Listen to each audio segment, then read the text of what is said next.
되기를 축원을 드립니다. 오늘 저는 모든 상황 속에서 말씀 단련을 잘 받아내자, 이와 같은 주제로 말씀을 전하겠습니다. 자, 지금 이제 오늘 본문은 그 요셉에 관한 이야기입니다.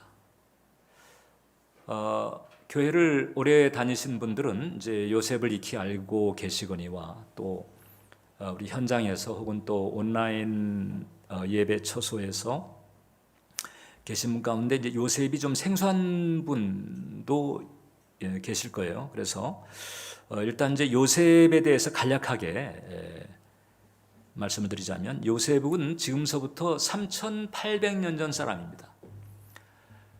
그러니까 이제 우리 반도 땅으로 치게 되면은 고조선 시절 뭐 정도 됩니다. 그 이집트 문명의 그 13대 왕조라고 중왕국 시대가 있었는데, 그때 그러니까 주전 1800년대에 그 이집트에서 고위 공직자, 즉 총리 대신을 지낸 분입니다. 근데 이제 그 당시에 그 요셉이 총리 대신이 됐다라고 하는 게 엄청난 일입니다. 왜냐하면 그때 이제 애굽은 그 이집트죠. 사실 그 나일 문명이라고 하는 그 찬란한 대문명권의 큰 국가였고, 요셉은 그때는 정말 뭐 변방 중에 변방이었던 그 가나안 땅의 청년이었죠. 그것도 이제 우리나라로 치게 되면은 이제 우리 이 대한민국에 그 이주민들이 와서 살잖아요. 뭐 필리핀이라든지 인도네시아라든가 뭐 이주민들이 와가지고 이제 대부분 이제 그 노동일을 하는 분들이 있는데, 우리나라로 치게 되면은 그런 이주민과 같다고 말할 수 있어요. 그런데 그보다 더 스펙이 더 안 좋아요. 왜냐하면 이 요셉은 종살이만이 아니고 옥살이를 했거든요. 성폭행, 미수, 이 누명을 뒤집어 쓰고 옥살이까지 합니다. 쉽게 말하면 어떻든 뭐 당시로선 전과자인 셈이에요. 호적에 빨간 줄이 쫙 그어져 있는 사람. 자, 그런 이주민 출신의 청년이 그런 대제국의 총리 대신이 되는 이 엄청난 반전이 있었다고 하는 거죠. 이미 이제 우리 크리스찬들은 성경을 통해서 요셉의 결말을 알고 있기 때문에 비교적 이제 여유 있게 그의 일대기에 대해서 얘기를 합니다만, 그 요셉이 종살이 옥살이 하던 기간이 13년입니다. 그 당사자는 얼마나 끔찍했겠어요. 더군다나 그 믿었던 형들, 그 10명의 형이 있었는데, 그리고 한 명의 남동생이 있었고, 그 10명의 형들이 원래는 죽이려고 했다가 차마 죽이기까지는 못하고 인신매매를 해버린 거예요. 그래서 종으로 팔려 나간 거죠. 형들이 배신을 하고, 그리고 종살이라고 하는 인생 바닥에 떨어졌는데 그것도 모자라서 옥살이까지 가는 그 더 바닥까지 내려가는 이런 상황이었던 거예요. 그런데 그런 상황이었는데 이제 오늘 성경을 보게 되면 하나님께서 형통하게 하셨다는 거예요. 제가 처음 성경을 읽으면서 이 대목을 접할 때 이게 뭐지? 이게 뭐 어떻게 형통한 건가? 이제 이렇게 생각이 됐어요. 왜냐하면 그 형통이라고 하는 게 국어사전을 보면 모든 일이 뜻대로 잘 되어가는 거예요. 마음먹은 대로 잘 되어가는 게 형통인 거예요.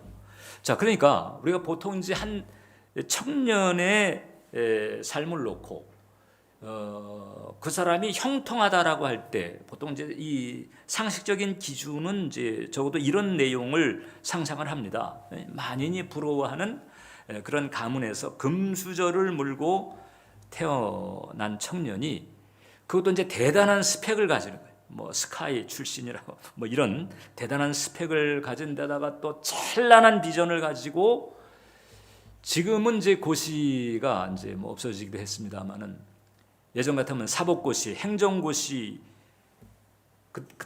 전에 또 외무고시도 있었어요. 그 삼시를 다 패스해버렸어요. 그래가지고 정권 실세에 눈에 탁 띄어가지고 그의 딸하고 또 결혼을 해서 그 다음에 그냥 계속 승승장구 출세가도를 달리는 것, 이걸 이제 우리는 이게 형통이지라고 이제 생각을 한단 말이죠. 그러니까 이게 종살이, 뭐 가족들에게 배신당해가지고 종살이, 그 다음에 누명을 뒤집어 쓰고 옥살이 하는 것, 이것은 형통이라고 할 수가 없죠. 네, 그런데 성경은 형통을 말하고 있는 거죠. 자, 그러면 형통이라고 하는 게 모든 일이 뜻대로 잘 되어가는 것이라고 그랬잖아요. 그런데 이 요셉의 상황을 놓고 형통을 언급하셨다면 그럼 이제 무슨 얘기냐? 요셉은 고달픈데 그 요셉을 향한 하나님의 뜻이 형통하고 있는 거예요. 자, 그럼 요셉을 향한 하나님의 뜻이 뭘까? 이제 나중에 요셉이 그걸 이제 깨달아 알게 된 거죠. 요셉이 나중에 그 반전을 거쳐서 이제 애굽의 총리 대신이 됩니다. 1인 지하 만인 지상. 지금 그 애굽 대제국의 세컨 포지션이 된 건데 그 자리에 이르렀을 때 하나님께서 그간의 자기의 삶을 어떻게 이끌어 오셨는가 하는 것을 정리를 해서 이렇게 고백한 적이 있어요. 창세기 45장을 보면 하나님이 큰 구원으로 당신들의 생명을 보존하고 당신들의 후손을 세상에 두시려고 나를 당신들보다 먼저 보내서, 여기 당신들이 자기를 팔아먹은 형들을 말합니다. 자, 그러니까 사실상 이 통쾌한 복수를 해도 모자랄 판인데 당신들의 생명을 보존하고 당신들의 후손까지 챙기려고 하나님께서 나를 당신들보다 이 애굽에 먼저 보내셨다. 이런 얘기를 하는 거지. 근데 이제 그 요셉에 대해서 읽어보면 요셉이 건진 사람이 형들만이 아니에요. 자기 친족들만이 아니고 그 7년 풍년, 그다음에 7년 흉년을 거치면서 애굽 사람만이 아니고 사실상 중근동 지역에 기아로 죽어갈 뻔한 수많은 사람들을 건지는 이런 역할을 하게 되는 거죠. 그래서 이와 같은 그 큰 구원의 역사를 위해서 하나님께서 이제 요셉을 쓰시는 건데 그 요셉을 쓰시려고 하는 그 과정에서 특수 훈련을 거치게 하신 것이다. 그러니까 요셉의 종살이, 옥살이는 그 과정에서 요셉에게는 정말 끔찍하거나 아주 고달프거나 힘들었지만은 그러나 필요했다는 거죠. 왜 그러면 하나님께서 그렇게 험한 코스를 가게 하실까? 아니, 좋은 스펙 가지고 돕는 사람들 붙여가지고 편하게 좀 가시게 할 수가 없었을까? 근데 하나님 보실 때는 그건 아니었다는 거지. 그게 이제 우리 상식적인 코스와 하나님의 코스가 다른 건데, 하나님께서 이 요셉을 그렇게 험한 코스로 보내신 이유가 있습니다. 바로 뭔가 하니, 과연 이 사람이, 이 사람에게 엄청난 권력을 내가 마음 놓고 쥐어줘도 괜찮을까? 그 엄청난 권력을 손에 쥐어서도 이 사람이 내 길을 혹은 내 뜻을 지키려고 할까? 이걸 본 거예요. 그래서 그 특수 훈련 코스를 거치게 합니다. 그리고 이제 그런 과정에서 하나님께서는 말씀으로 요셉을 단련을 하시는 거예요. 시편 105편을 보면 그가 한 사람을 앞서 보내셨으며 요셉이 종으로 팔렸도다. 그의 발은 착고를 차고, 자, 종으로 팔렸다가 감옥에 들어간 거잖아요. 그의 발은 착고를 차고 그의 몸은 쇠사슬에 매였으니 곧 여호와의 말씀에 응할 때까지라. 그의 말씀이 그를 단련하였도다. 여호와의 말씀이 요셉을 단련했다는 거죠. 단련했다. 단련이라고 하는 단어가 뭐죠, 여러분? 단련이라고 하는 단어는 이게 무슨 뭐 병사했다, 패가 망신했다, 이거와는 다르잖아요. 단련이라고 하는 것은 더 강하게 하고 든든하게 하는 거잖아요. 객관적으로 볼 때 종살이, 옥살이 하게 되면 아이고 저 팔자 이렇게 할 만합니다. 그러나 하나님은 그 과정에서 그를 말씀으로 단련했다.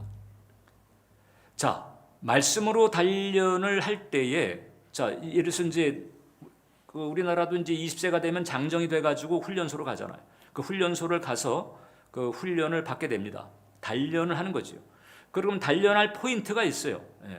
이제까지 소위 이제 사제물에 찌들었던 한 청년을 완전히 훈련을 통해 가지고 어엿한 군인으로 만드는 이런 지향점이 있단 말이죠. 그러니까 하나님께서도 요셉을 단련할 때 지향점이 있어요. 그럼 어떤 지향점일까? 이 사람이 어떤 경우에도 나를 의지하고 내 뜻대로 살려 할까? 정말 그 기가 막힌 곤경, 바닥으로 내려가서 그냥 막 우겨쌈을 당하고 막 몰리고 찢겨지고 이런 상황에서조차도 이 사람이 나하고 멀어지거나 떨어지지 않고 나와 함께 내 길을 가려고 할까? 이걸 보시려고 하는 거예요. 하나님이 종종 우리에게 고달픈 과정을 거치게 하실 때에는 그런 걸 보려고 하시는 거예요.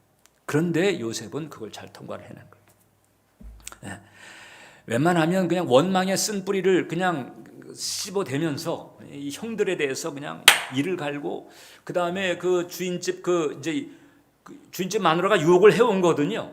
그걸 이제 뿌리쳤더니 그냥 막 성폭행을 하려고 했다고 뒤집어 씌워가지고 감옥에 보낸 건데 모조리 그냥 아무튼 모조리 그냥 다 이런 마음을 가질 수 있는 거잖아요. 그런데 원망의 쓴 뿌리를 씹는 것이 아니고 하나님의 말씀을 씹었다는 거죠. 하나님의 말씀으로 자기를 단련시킨 거예요. 하나님이 그를 말씀으로 단련했고 그 다음에 요셉도 하나님의 말씀으로 자신을 단련했다는 거죠. 그게 무슨 얘기냐?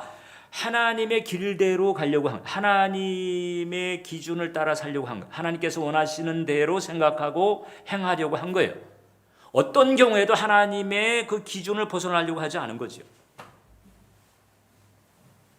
내가 당했다고 그래서 내가 억울한 일을 당하고 내가 뼈아픈 일을 당하고 이런 일을 당했다고 그래가지고 그래서 나도 같은 방식으로 이렇게 가는 게 아니잖아. 하나님께서 뭘 원하시는가? 그래서 계속 그 하나님의 뜻을 생각하며 그 하나님의 뜻대로 자신의 마음을 간수하고 생각을 간수하고 자신의 행실을 간수하고 이렇게 간 거예요. 그랬더니 하나님께서 그를 종살이 할 때에는 그 집의 책임자로 세우고 옥살이 할 때는 그 감옥의 책임자로 세우는 거예요. 간수가 다 맡겨요. 그러더니 나중에는 한 나라의 책임자가 되는 자리까지 끌고 가시는 거죠. 왜냐하면 저 상황에서도 저 사람이 나를 놓지 않는구나. 저 상황에서도 이게 불신앙이라든지 원망, 불평 뭐 이런 쪽으로 가지 않고 나의 길을 가려고 하고 나의 뜻을 따르려고 하고 그렇게 하는구나. 이래가지고 하나님께서 인정을 해준 거죠. 어떤 경우에도 나를 붙들 사람이다. 어떤 경우에도 내 곁을 떠나지 않을 사람이다.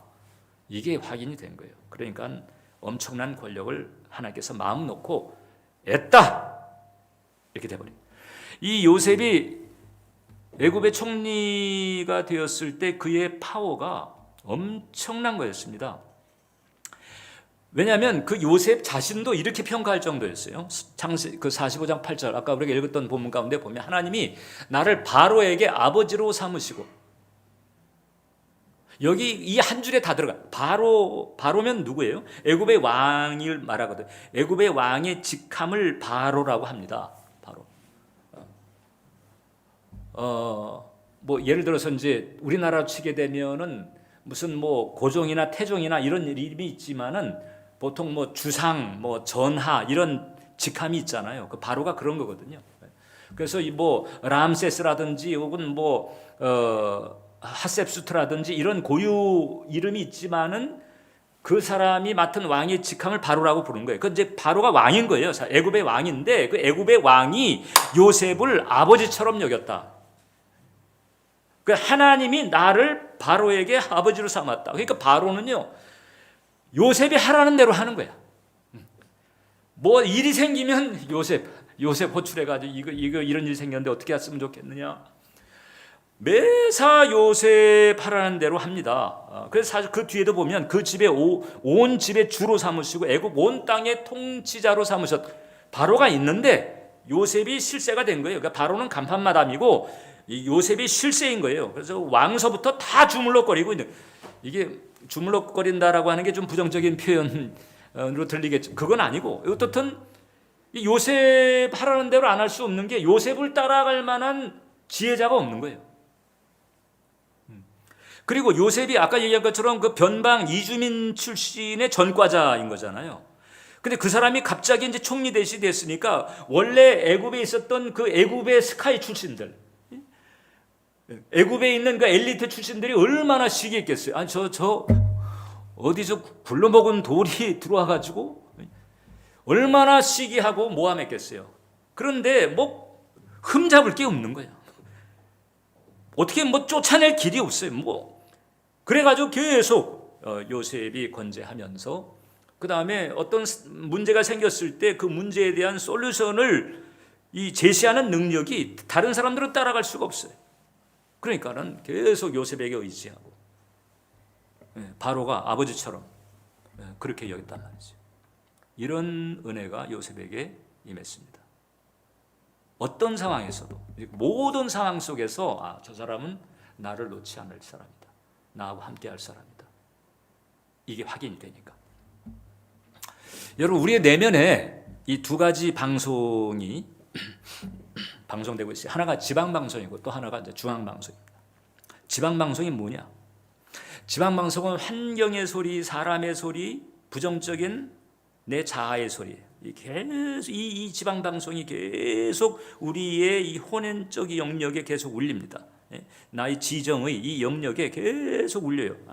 뭐 예를 들어 넌 안 돼, 넌 끝났어, 너 뭐 그렇게 한다고 뭐 될 것 같아, 천만에 애만 쓰고 말걸, 뭐 계속 이런 생각들이 계속 의식에 그냥 방송이 되고 있는 거예요. 그럼 중앙방송은 뭐냐? 중앙방송은 이제 하나님 말씀, 하나님 말씀, 성령의 감화, 이게 중앙방송. 지방방송은 자꾸 우리를 지옥 쪽으로 끌고 갑니다. 부정적인 생각을 가지게 만들고, 불신앙의 생각을 가지게 만들고, 두려움을 가지게 만들고, 낙심하게 하고 낭망하게 하고 자꾸 지옥 쪽으로 끌고 가는데, 중앙방송은 그게 아니고 우리를 천국 쪽으로 끌고 가는 거예요.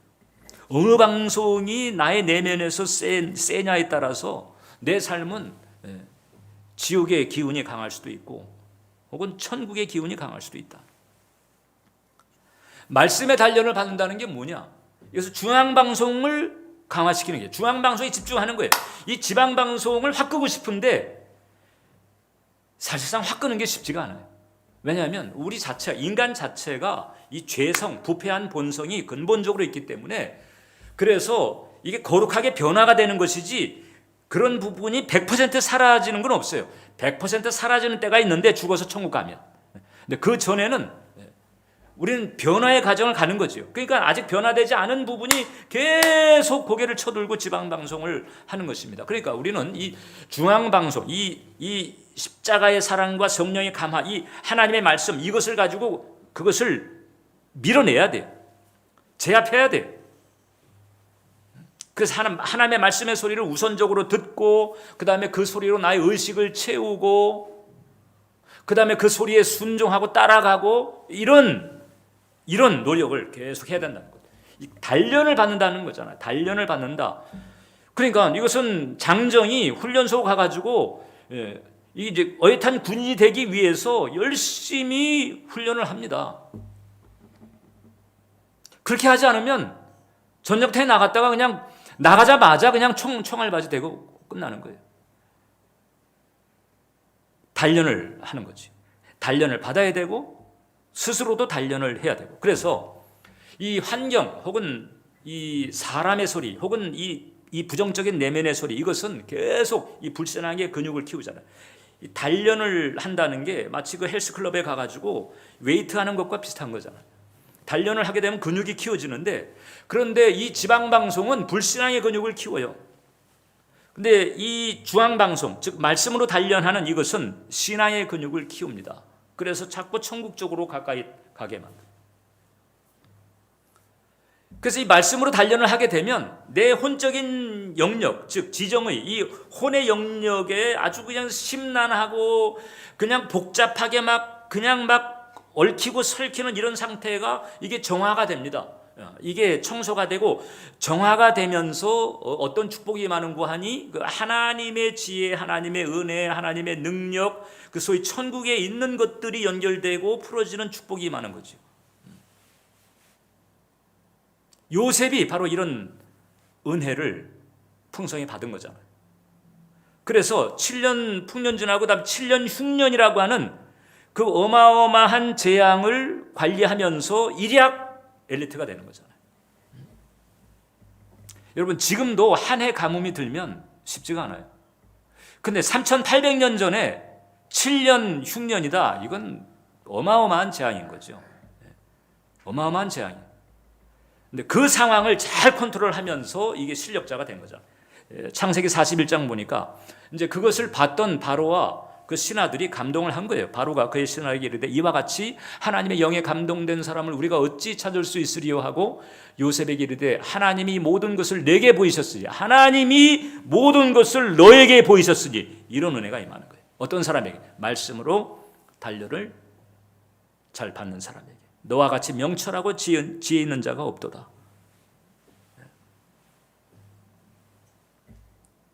하나님의 모든 것을 내게 보이셨으니 이 엄청난 소스에 연결이 되는 거죠. 연결이 돼.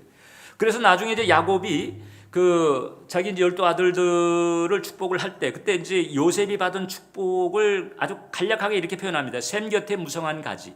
샘 곁에 무성한 샘에 연결된 가지. 샘에 연결이 돼 보니까 계속 솟아오르는 그 생수로부터 계속 연결이 돼서 무성한 가지가 되는 거예요. 그러니까 우리가 요셉을 생각할 때 요셉의 꿈만 말하는데 이게 꿈도 중요하지만은 그러나 이 말씀의 단련을 받는 영성이 없었다면 그 꿈을 뭐 2번 아니라 20번을 꿨어도 사실 아무런 열매가 없었을 거예요. 말씀의 단련을 받는 영성이 있었기 때문에 버텨서 결국 꿈의 성취를 본 거죠. 그러니까 꿈을 받는 것도 중요한데 그보다 더 중요한 것은 사실 말씀의 단련을 받는 영성입니다. 하나님의 뜻을 쫓아 하나님의 길, 하나님의 말씀, 하나님의 분위기, 천국의 무드 이런 쪽으로 내 마음을 내 생각을 지키고 간수하는 거예요. 이게 말씀의 단련을 받는 거예요. 여러분 요셉 때는요 기록된 말씀이 없었어요. 기록된 말씀이 등장한 것은 요셉보다도 수백 년 뒤에 등장한 모세가 모세 오경을 쓰면서 그제서 기록된 말씀이 그때 나타난 거죠. 그러니까 요셉 때에는 기록된 말씀이 없어요. 우리처럼 뭐 성경 66권은 없었어요. 우리보다 훨씬 불리한 상황이었어요.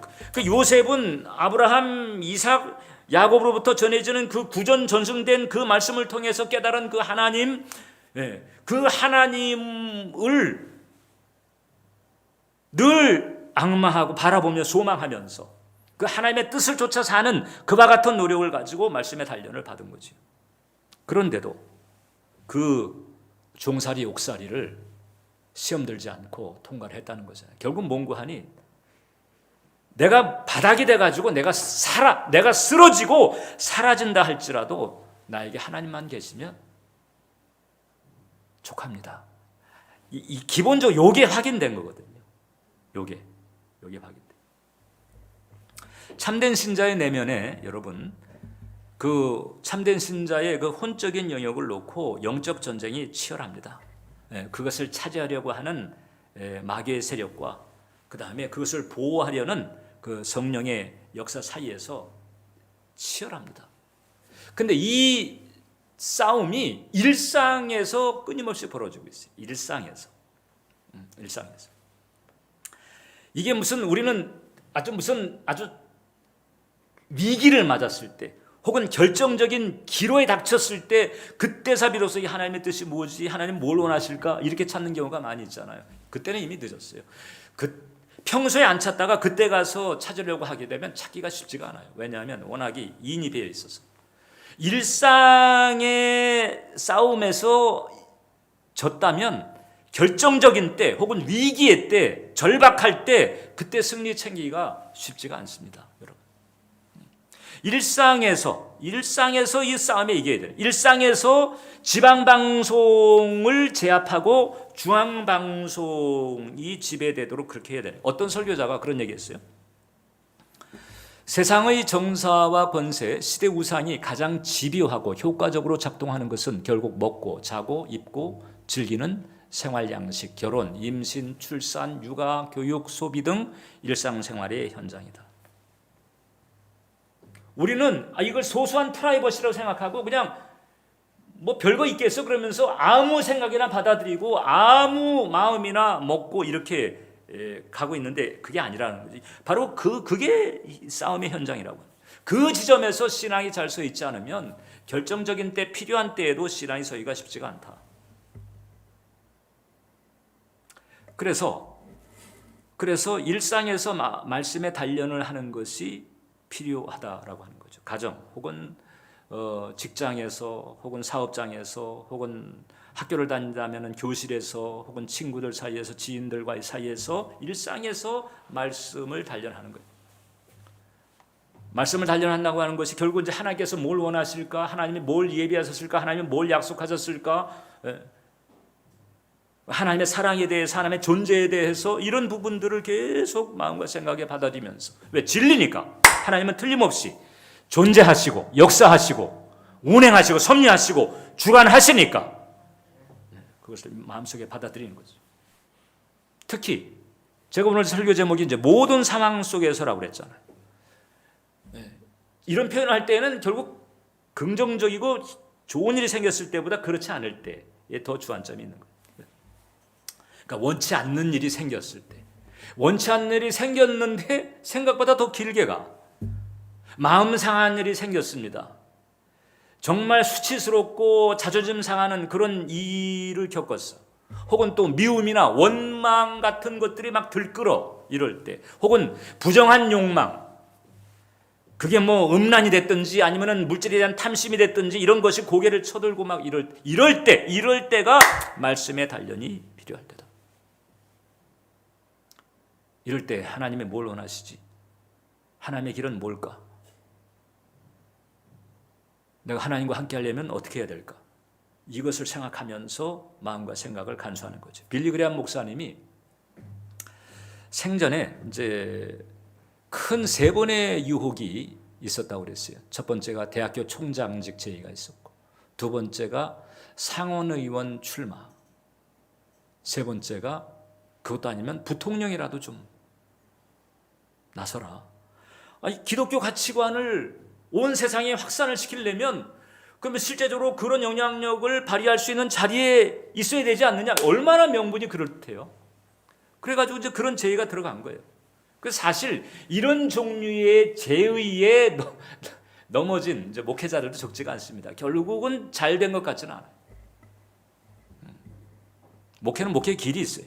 영의 길이 있는데, 지금 빌리 그레이엄 목사님이 이런 제안을 받을 때마다 이제 기도를 한 거지요. 조금 전에 말씀드린 것처럼 아주 그럴듯한 명분이 있으니까 이것도 혹시 주님께서 원하시는 부분이 있을까? 뭐 이렇게도 생각이 됐을 거예요. 그럼 아무튼 그 부분을 놓고 말씀으로 단련한 겁니다. 하나님 어떻게 보십니까? 하나님 어떻게 하기를 원하십니까? 하나님의 길은 뭐지요? 말씀에는 어떻게 되어 있을까요? 이러면서 말씀으로 단련을 하면서 다 거절했다는 거죠. 알고 보니까 이게 그럴듯한 명분이라고 하는 포장 안에 자기 영광이 숨어 있는 거예요. 자기 명예, 이게 숨어 있는 거예요. 그래서 그냥 거절했다는 거예요. 말씀으로 우리 자신을 단련을 해야 됩니다. 특히 이제 죄의식이 파고 들어올 때가 있어요. 죄 없는 사람이 어디 있어요? 크든 작든. 죄 없다는 것을 깨닫지를 못해서 그렇지. 죄에 무디니까 죄가 있다는 걸 깨닫지 못해서 그렇지, 하나님의 빛에 비춰보면 죄 없는 사람은 없습니다. 어떻든 이 죄의 의식이 파고 들어올 때 사탄도 참수하거든요. 너 같은 거 하나님께서 쓰겠어?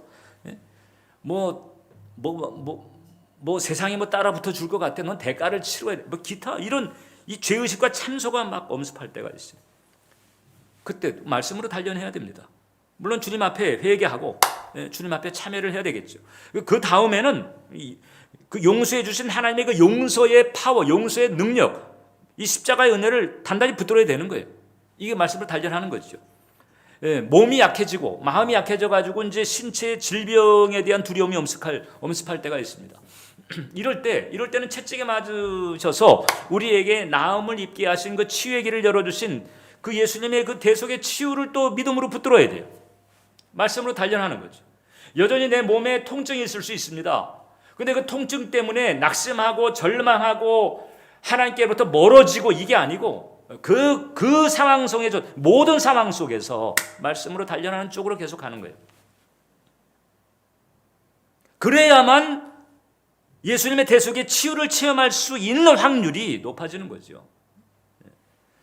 실패나 어떤 실패에 대한 기억 혹은 패배에 대한 두려움 이런 것들이 엄습할 수 있습니다.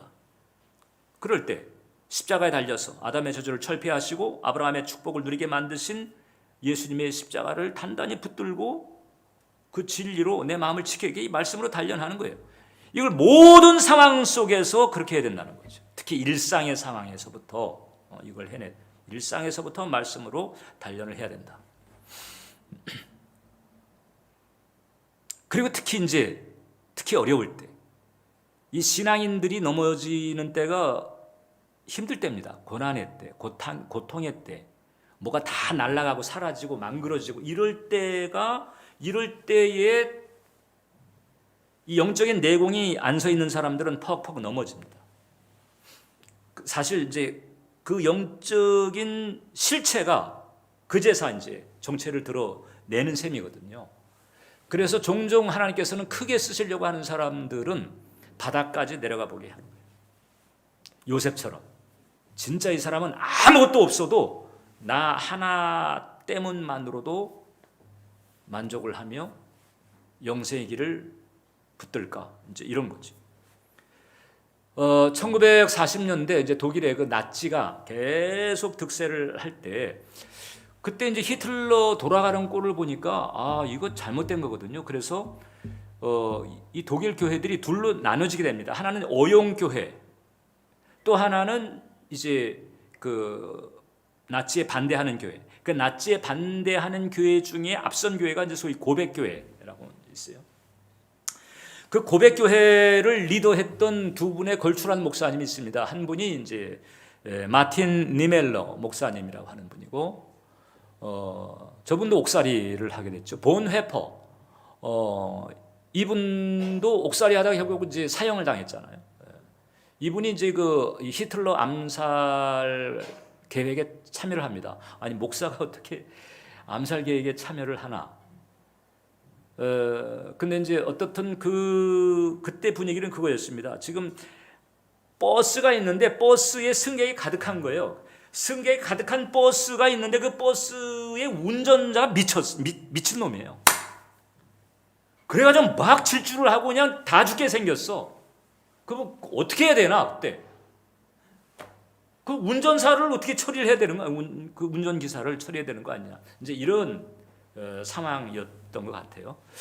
자, 그런데 이제 어떻든 그 교회를 다닌 그 크리스찬 리거라고 하는 그 신자가 있었습니다.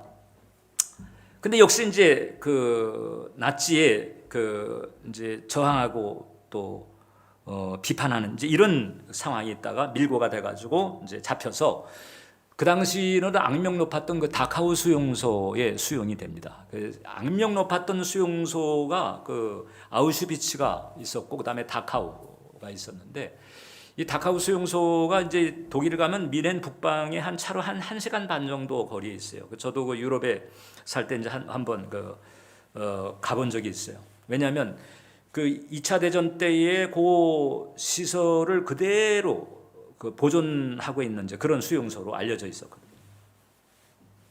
왜 저 수용소가 악명 높았는가 하니 특히 이제 생체 실험을 했습니다. 유대인들 데려다가 생체 실험을. 어떤 생체 실험이냐? 이제 그 얼음물에다가 집어넣어 가지고 몇 도씨 됐을 때 얼어 죽는가? 그 다음에 이 밀폐된 공간에 집어넣어 가지고 거기서 산소를 계속 빼내. 이러면서 이 산소 농도가 어느 때쯤 되었을 때에 사람이 죽는가? 이런 식의 생체 실험을 하는 거예요.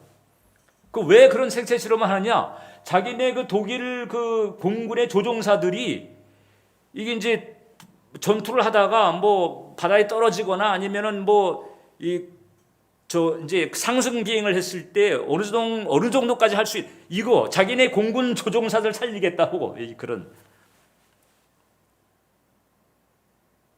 거기 갔을 때 제 기억에 그때 이제 안내자가 얘기하는데 그 아까 봤던 거 보면 철조망 나오잖아요. 그게 고압 전기가 흐르는 철조망인데 그냥 유대인 그 수용자들이 거기에 손만 대도 죽는다는 거 알면서도 자주 그냥 글로 뛰어 들어간다는 거죠. 죽으려고. 그냥 죽음으로 그냥 그 고통을 끝내버리려고. 그러니까 이 크리스찬 리거라고 하는 사람도 거기 가가지고 엄청 끔찍한 일. 그러니까 이 나치가 유대인들 데려다가 인간의 존엄성을 그냥 마구 짓밟으면서 그냥 낙심하게 만들고 체념하게 만들려고 하는 아주 악랄한 그런 환경이었던 거잖아요. 그런데 그 크리스찬 리거가 나중에 이제 살아나왔습니다. 살아나와가지고 그 상황을 감당을 해냈는데 이런 고백을 하는 거예요. 니체는 사람이 만일 자기 생의 이유를 안다면 고통을 견딜 수 있다고 말했습니다. 그러나 저는 이곳 다카우에서 훨씬 더 큰 것을 배웠습니다. 나는 내 생의 주인공을 알게 되었던 것입니다.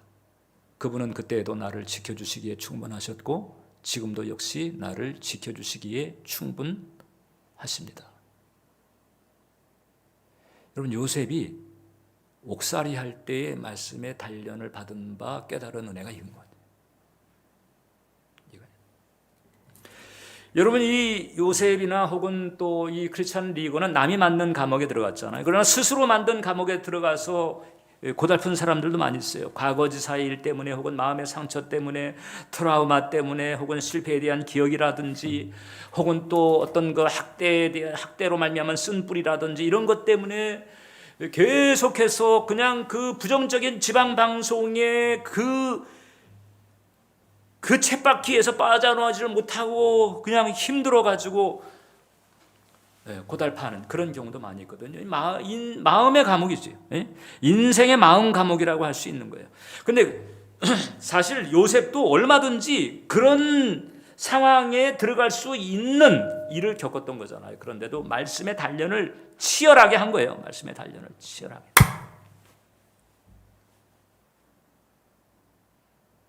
우리에게 십자가의 사랑이 있고 성령의 도우심이 있습니다. 모든 상황 속에서 얼마든지 그 거짓 속박, 그 거짓 방송에서 빠져나와가지고 은혜와 진리로 마음과 생각을 지키면서 천국을 끌어당길 수 있는 길을 주님께서 열어놓으신 줄 믿으시길 바랍니다. 그래서 바울은 이 말씀의 단련을 받는 그 디테일을 우리에게 이렇게 얘기해 주고 있어요. 빌립보서 4장을 보면 끝으로 형제들아 무엇이든지 참되며 무엇이든지 경건하며 오르며 정결하며 사랑받을 만하며 칭찬받을 만하며 무슨 덕이 있든지 무슨 기림이 있든지 요것들을 생각하라는 거예요. 지방방송은 전부 부정적인 생각, 불신앙의 생각, 원망의 생각, 고달픈 생각, 계속 이 소위 부정적인 자동사고로 계속 끄집어 내리잖아요. 끄집어 내리는데, 근데 거기에 넘어가지 말고, 거기에 속지 말고 이런 것들을 생각하려고 하라.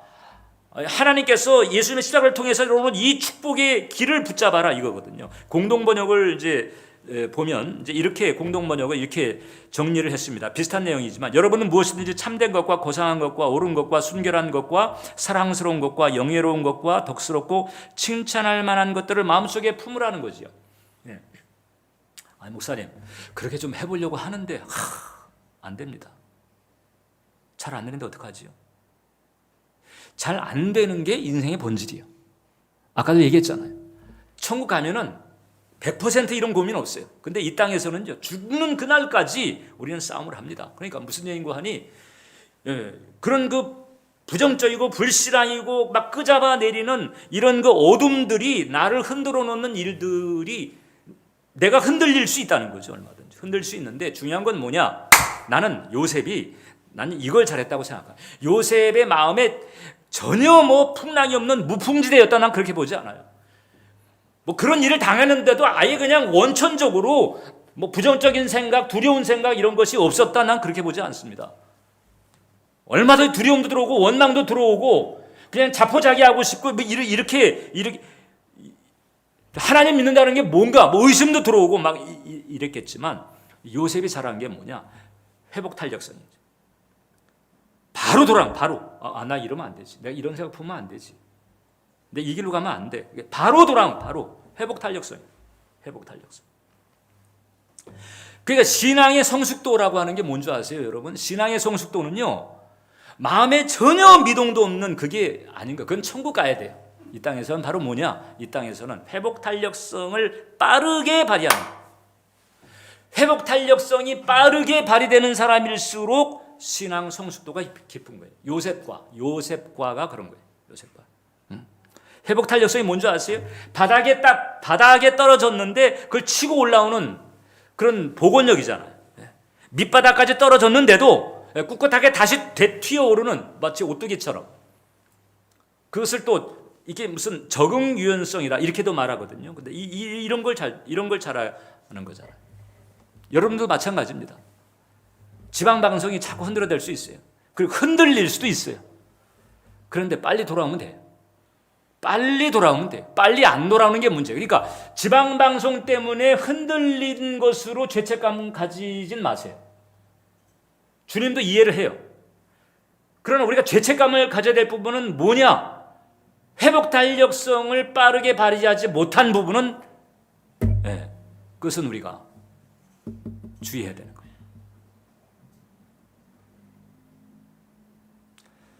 거예요. 찰스 스윈들 목사님이라고 있습니다. 그 미국의 유명한 저술가이기도 하고 또 제가 존경하는 분이기도 한데, 그분이 이제 이렇게 말씀의 단련을 받는 이제 이런 상황 속에서 필요한 기도문을 이렇게 정리를 한 게 있어요. 저도 은혜가 돼서, 왜냐하면 저도 인생사에 여러 골짜기도 거치고 이런 과정에서 회복 탄력성을 발휘해야 되는 이런 때가 있는 것. 내가 자꾸 이런 쪽으로 생각하면 안 되는데, 자꾸 이런 쪽으로 이런 마음을 가지면 안 되는, 자꾸 이런 쪽으로 분위기가 끼우면 안 되는데 이런 일이 왜 없겠어요? 근데 그런 상황에서 다시 회복 탄력성을 말씀의 단련을 받는 쪽으로 가게 만든 그런 이제 도움이 됐던 기도문인데 같이 한번 읽어봤으면 좋겠습니다. 자, 시작. 주 하나님, 지금 저를 도와주십시오. 바로 지금 이 순간의 말입니다. 제가 만든 감옥에서 풀려나게 해 주십시오. 저로 하여금 어둠을 넘어 주님의 손을 볼 수 있게 도와주시옵소서. 제가 부서질 때 저를 다시 빚어주소서. 이렇게 버려진 상태와 거부당한 상태에서 주님을 볼 수 있도록 도와주소서.